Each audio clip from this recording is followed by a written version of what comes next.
Dans cette vidéo, nous allons discuter de la théorie des contraintes. D'après notre expérience dans le domaine du Lean et du Lean Six Sigma, les entreprises ont souvent du mal à établir des priorités. Il s'agit d'un défi constant de répondre à la question « Où dois-je concentrer mes efforts ?» La théorie des contraintes est, à mon avis, l'un des meilleurs outils pour aider les organisations et les équipes à déterminer leurs priorités.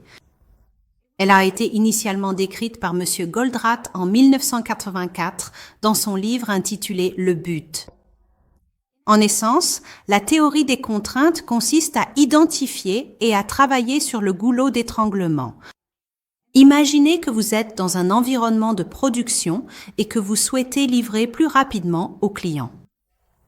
Après tout, si nous livrons plus vite, nous pouvons envoyer nos factures plus rapidement et générer nos revenus plus rapidement. Dans un tel cas, le débit est central. Prenons un processus composé de 5 étapes, comme illustré ici. Et chacune de ces étapes produit un certain nombre d'unités par heure. Disons que la première étape produit 4 unités, la deuxième étape en produit 2, la troisième en produit 5, toutes par heure, et ainsi de suite. Maintenant, laissez-moi vous demander, combien d'unités complètes ce processus peut-il réellement produire en une heure? Logiquement, la réponse est 2 à cause du goulot d'étranglement. Nous devons donc examiner ce qui se passe dans ce processus. Si la première étape produit 4 ou 5 unités, le résultat est que la deuxième étape aura ce qu'on appelle du travail en cours. Vous verrez du chaos et du stress, car dans ce cas, la deuxième étape n'arrive pas à suivre. Le travail s'accumule, car l'étape précédente produit des unités plus rapidement. Mais cela peut aussi indiquer qu'il y a beaucoup de travail renvoyé de la troisième étape vers la deuxième.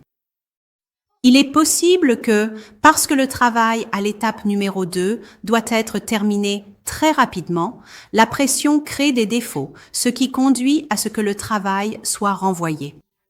Le travail en cours peut être causé à la fois par l'étape précédente et par l'étape suivante. Notez maintenant que cela ne doit pas nécessairement être une personne. Vous pouvez également rencontrer ce phénomène dans un hôpital lorsque vous voyez une salle d'attente remplie de patients. C'est un goulot d'étranglement. Ou lorsque vous observez un processus d'entreprise et que vous voyez des papiers s'accumuler sur un bureau, cela peut également être un goulot d'étranglement. Et si vous pensez à un environnement de production, si vous voyez de nombreuses palettes commencer à s'empiler simplement en attente d'être assemblées, cela peut aussi être un goulot d'étranglement. Vous pouvez rencontrer des goulots d'étranglement comme celui-ci même chez vous. Par exemple, si ce sont les pommes de terre qui prennent le plus de temps à préparer, tandis que les autres ingrédients doivent attendre, alors c'est le goulot d'étranglement de notre dîner. En essence, le débit d'un processus est déterminé par le goulot d'étranglement. Maintenant, si l'on revient aux organisations et à la façon dont cela s'applique à elles, il faut examiner comment les organisations sont, organisées. Elles ont tendance à comporter plusieurs départements distincts, chacun ayant ses propres indicateurs clés de performance. Il est logique qu'ils entreprennent leurs propres projets d'amélioration.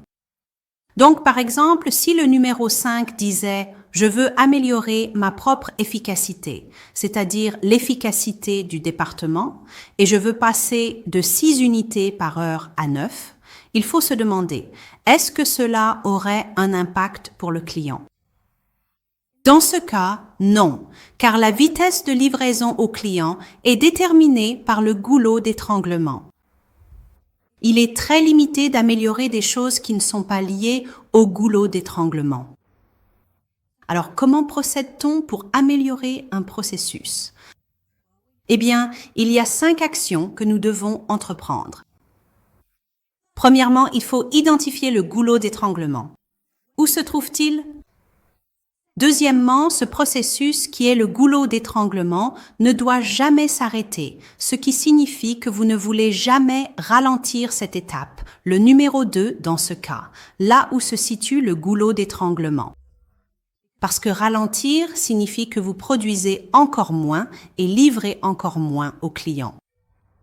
Donc, le processus du goulot d'étranglement ne doit jamais s'arrêter ni ralentir. Si le goulot d'étranglement s'arrête, tout le processus s'arrête.